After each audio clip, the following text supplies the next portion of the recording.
Hi nurses. എൻ്റെ അടുത്ത് പല കാൻഡിഡേറ്റ്സ്, പല നേഴ്സസും നമ്മുടെ അടുത്ത് വന്ന് ചോദിക്കുന്ന ഒരു ക്വസ്റ്റ്യൻ ഉണ്ട്. ചേട്ടാ, ഞങ്ങൾ ട്രെയിനി നേഴ്സായിട്ട് ഞങ്ങൾ കയറുന്നതുകൊണ്ട് കുഴപ്പമുണ്ടോ? ഞങ്ങൾ കയറുന്ന ഹോസ്പിറ്റലിൽ 1 ഇയർ വരെ ട്രെയിനി നേഴ്സും അത് കഴിഞ്ഞിട്ട് ഞങ്ങൾക്ക് സ്റ്റാഫ് നേഴ്സും ആയിട്ടാണ് വർക്ക് ചെയ്യാൻ പറ്റും. അപ്പോൾ 1 ഇയർ വർക്ക് ചെയ്താൽ എനിക്ക് അവിടെ നിന്ന് കിട്ടുന്ന സർട്ടിഫിക്കറ്റ് ട്രെയിനി നേഴ്സ് എന്നുള്ളതായിരിക്കും. അങ്ങനെ ഞാൻ വർക്ക് ചെയ്യുന്നതുകൊണ്ട് എൻ്റെ ഫ്യൂച്ചറിൽ എന്തെങ്കിലും പ്രശ്നങ്ങളുണ്ടോ എന്ന് ചോദിക്കുന്ന കുട്ടികളുണ്ട്.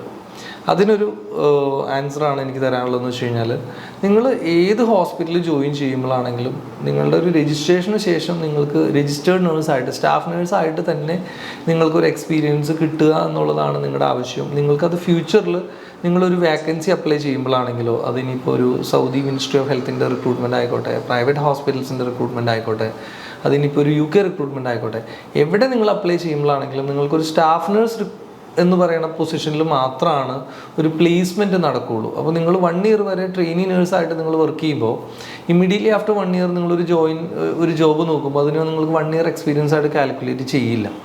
അതിനെ കാൽക്കുലേറ്റ് ചെയ്യുന്നത് ട്രെയിനി നേഴ്സായിട്ട് മാത്രമാണ്. അപ്പോൾ എഗെയിൻ നിങ്ങൾ 1 വർഷം കൂടെ സ്പെൻഡ് ചെയ്യേണ്ടി വരും നിങ്ങൾക്ക് 1 ഇയർ എക്സ്പീരിയൻസ്ഡ് ആയിട്ടുള്ള ഒരു നേഴ്സ് ആവാനായിട്ട്, അല്ലെങ്കിൽ സ്റ്റാഫ് നേഴ്സ് ആവാനായിട്ട്.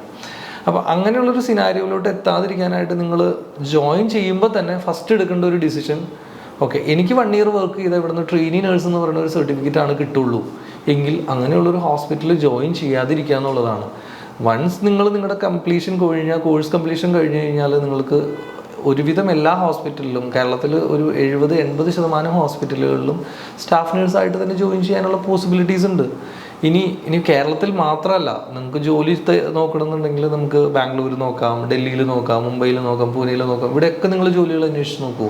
അവിടെയൊക്കെ നമുക്ക് ഈ പറഞ്ഞ പോലെ സ്റ്റാഫ് നേഴ്സായിട്ട് തന്നെയാണ് നിങ്ങൾക്ക് ജോയിനിങ്ങിൽ വരുന്നത്. ഒരാളും ട്രെയിനി നേഴ്സായിട്ടല്ല നമുക്ക് ജോയിൻ ചെയ്യിപ്പിക്കുന്നത്. അവർക്ക് എല്ലാവർക്കും 1 വർഷം കഴിയുമ്പോൾ 1 വർഷത്തെ സ്റ്റാഫ് നേഴ്സ് എന്ന് പറയുന്ന സർട്ടിഫിക്കറ്റ് തന്നെയാണ് അവർക്ക് എക്സ്പീരിയൻസ് സർട്ടിഫിക്കറ്റായിട്ട് കിട്ടുക.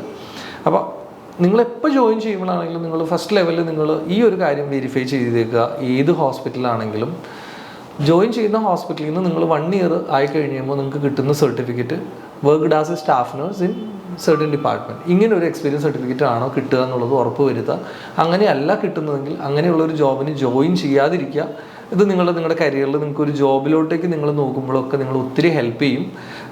നിങ്ങൾ ചിലപ്പോൾ ഫസ്റ്റ് ലെവലിൽ നിങ്ങളൊരു ജോലി പെട്ടെന്ന് കിട്ടാനായിട്ട് ചിലപ്പോൾ ഇതെല്ലാം കോംപ്രമൈസ് ചെയ്ത് ജോയിൻ ചെയ്യുന്ന ഒരു അവസ്ഥയുണ്ട്. ഓക്കെ, അപ്പോൾ അത് നിങ്ങൾ മാറ്റിയെടുക്കുക.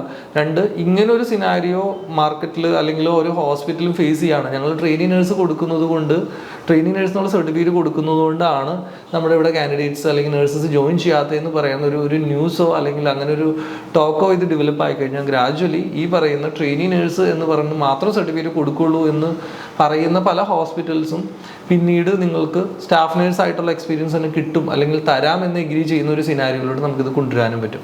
അപ്പോൾ എൻ്റെ ഒരു സജഷൻ, നിങ്ങൾ എന്ന് ജോയിൻ ചെയ്യുകയാണെങ്കിലും always join as A staff nurse. ഇതല്ലാതെ വേറൊരു ഓപ്ഷൻ നിങ്ങൾ സ്വീകരിക്കാതിരിക്കുക എന്നുള്ളതാണ് നിങ്ങളുടെ കരിയറിൽ നിങ്ങളുടെ കോഴ്സ് കഴിയുമ്പോൾ എടുക്കേണ്ട ഫസ്റ്റ് ഡിസിഷൻ മേക്കിംഗ്.